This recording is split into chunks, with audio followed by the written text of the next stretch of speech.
बच्चों, अब आपको मैं राष्ट्र की तीसरी महत्वपूर्ण और मुख्य संस्कृति के विषय में समझाती हूँ।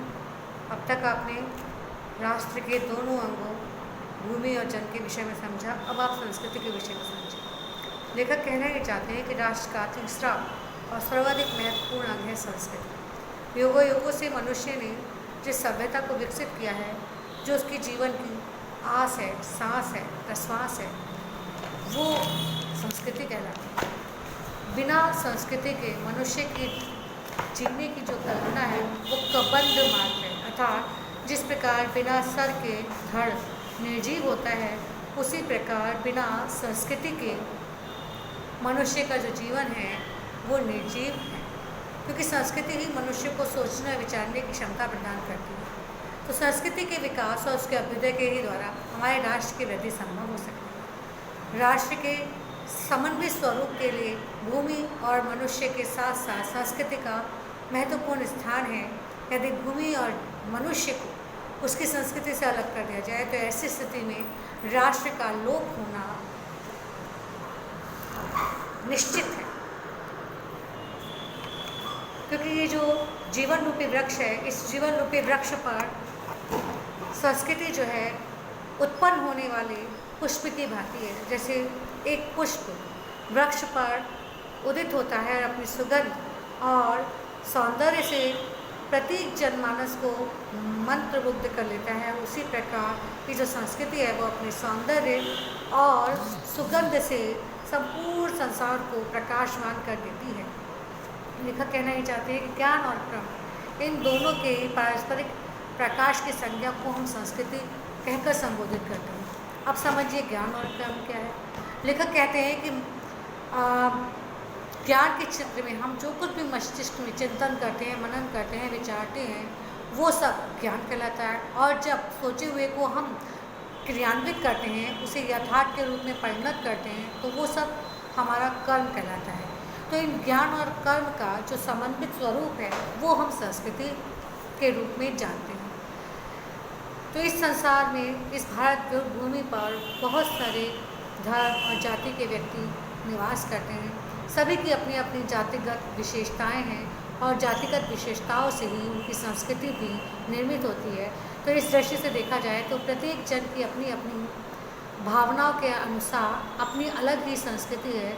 लेकिन ये संस्कृतियाँ बाह्य रूप में आपको अलग अलग दिखाई दे सकती हैं, लेकिन यदि आंतरिक स्वरूप की बात की जाए तो ये संस्कृतियाँ जो हैं वो सब आंतरिक रूप से एक दूसरे से समन्वित हैं और पारस्परिक ये जो सहिष्णुता है और जो सामंजस्य की स्थिति है, यही हमारी राष्ट्रीय संस्कृति कहलाती है। जैसे जंगल में अनेक प्रकार के वृक्ष, लताएँ और वनस्पतियाँ होती हैं। ये वृक्ष, लताएँ, वनस्पतियाँ जब तक पृथक पृथक रहती हैं तो अलग अलग रूप से जानी जाती हैं, लेकिन जैसे ही समन्वित हो जाती हैं तो एक जंगल के रूप में परिणत हो जाती हैं।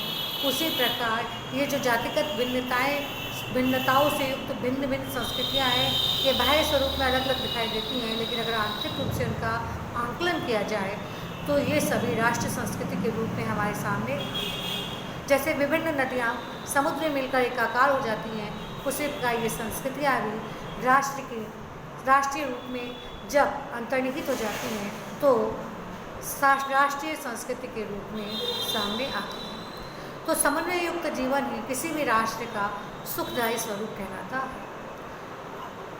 साहित्य, कला, नृत्य, गीत, आमोद प्रमोद, ये सब वो साधन हैं जिनके द्वारा हमारी संस्कृतियाँ जो हैं वो परिलक्षित होती हैं। इन सभी साधनों के द्वारा हमें मनोरंजन की प्राप्ति होती है और हमारे द्वारा प्राप्त ये जो आनंद है यही संस्कृति का रूप धारण करता है।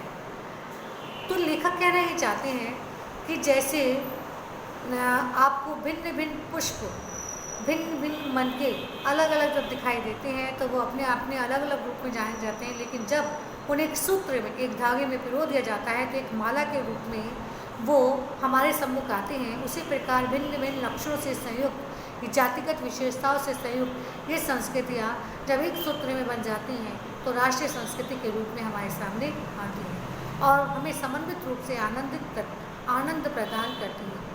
और जो उदार प्रकृति के व्यक्ति होते हैं वो बिना किसी भेदभाव के अपने राष्ट्र के लिए इन समस्त संस्कृतियों को मतलब उपयोगी जानकर बड़ी उदारता के साथ, बड़ी सहजता के साथ, खुले दिल से इसका स्वागत करते हैं। तो गाँव और जंगलों में स्वतंत्र रूप से जो लोकगीत गाए जाते हैं, जो लोक कथाएँ, लोक नृत्य विकसित हैं, ये सब हमारी संस्कृति का ही स्वरूप है। इनसे हमें भरपूर मात्रा में आनंद की प्राप्ति होती है और हमारी संस्कृति का दर्शन इन सब के माध्यम से होता है। तो पूर्वजों ने चरित्र और धर्म, विज्ञान, साहित्य, कला और संस्कृति के क्षेत्र में आज जो कुछ भी पराक्रम दिखाया है, उन सभी के विस्तार को हमें अत्यंत गौरव के साथ ग्रहण करना चाहिए और उसके आलोक को अपने आने वाले जीवन में साक्षात रूप में देखना चाहिए। क्योंकि अगर हम ऐसा नहीं करते तो ऐसी स्थिति में हमारे राष्ट्र का जो संवर्धन है, राष्ट्र की जो उन्नति है, वो होना संभव नहीं है।